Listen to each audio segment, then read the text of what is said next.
Shalom, Syafe. Assalamualaikum warahmatullahi wabarakatuh. Om Swastiastu, Namo Buddhaya, salam kebajikan. Selamat pagi dan salam sejahtera untuk kita semua. Yang terhormat, Bapak, Ibu, dan teman-teman sekalian yang menghadiri acara hari ini. Singkatnya, hadirin yang saya muliakan. Perkenalkan, nama saya Karmelita Saskia Putri Ratu Edo dari Prodi Ilmu Komunikasi.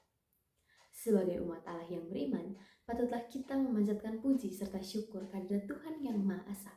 Karena hanya atas berkat dan kasih karunia-Nya, kita semua bisa berkumpul di tempat ini, melaksanakan serangkaian kegiatan yang telah dipersiapkan. Pada kesempatan kali ini, saya akan membahas tentang dampak dari media sosial terhadap kesehatan mental seorang remaja. Hadirin sekalian yang saya banggakan, bagaimana penggunaan media sosial mempengaruhi suasana hati serta kepercayaan diri kita.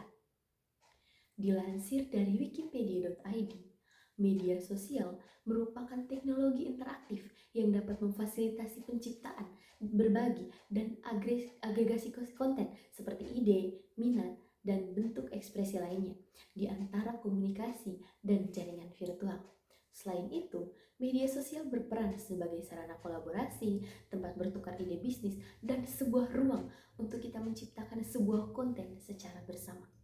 Dari sini kita bisa melihat bahwa fungsinya itu sangat beragam, mulai dari menyimpan momen penting, menambah wawasan, hingga mempererat hubungan sosial. Lebih dari itu, media sosial juga menjadi media yang efektif untuk mempromosikan diri, mempromosikan usaha, produk, maupun ide. Bahkan melalui media sosial kita dapat mengakses dan membagikan, serta ikut di dalam diskusi seputar informasi dan berita-berita terkini. Namun, di saat media sosial memberikan begitu banyak sekali dampak positif dalam kehidupan masa kini, mengapa hal tersebut berpengaruh atau dapat mengganggu kesehatan mental seorang remaja? Di sini kita semua tahu bahwa hampir setiap hari kita tidak bisa lepas dari yang namanya media sosial. Mulai dari bangun tidur, yang pertama kita lakukan bukanlah membuka jendela kamar, tapi membuka layar ponsel. Melihat media sosial sudah menjadi bagian dari kehidupan kita. Karena kita menjadikan media sosial sebagai tempat berbagi cerita, mencari hiburan, bahkan kadang tempat untuk melarikan diri dari kenyataan. Namun, di balik semua keseruan itu, ada hal penting yang perlu kita sadari bersama-sama. Semakin lama kita menatap layar, semakin besar juga kemungkinan munculnya rasa stres, rasa cemas, bahkan rasa kehilangan percaya diri. Mengapa hal tersebut bisa terjadi?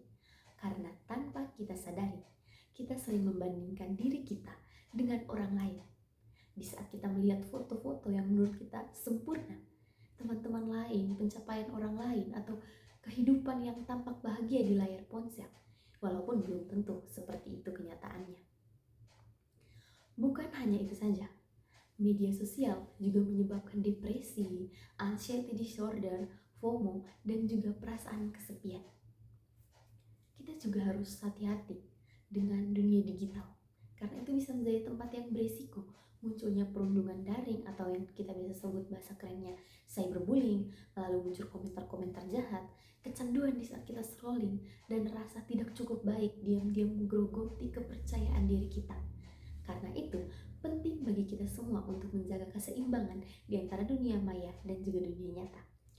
Banyak cara yang dapat kita lakukan untuk membatasi diri. Di sini saya akan membagikan beberapa tips untuk membatasi diri kita. Yang pertama yaitu membatasi waktu bermain media sosial setiap hari, dimana kita bisa memberikan semangat, kita bukan minder, serta jangan biarkan komentar negatif mempengaruhi suasana hati kita, serta kita tidak lupa untuk sering mengisi waktu nyata kita dengan hal-hal seperti berolahraga, baca buku, berbicara, sekedar menikmati waktu dengan keluarga, dan menikmati waktu kita tanpa ponsel. Dengan hal itu, kita bisa tetap aktif di dunia digital, tapi tetap punya mental yang sehat dengan hati yang tenang.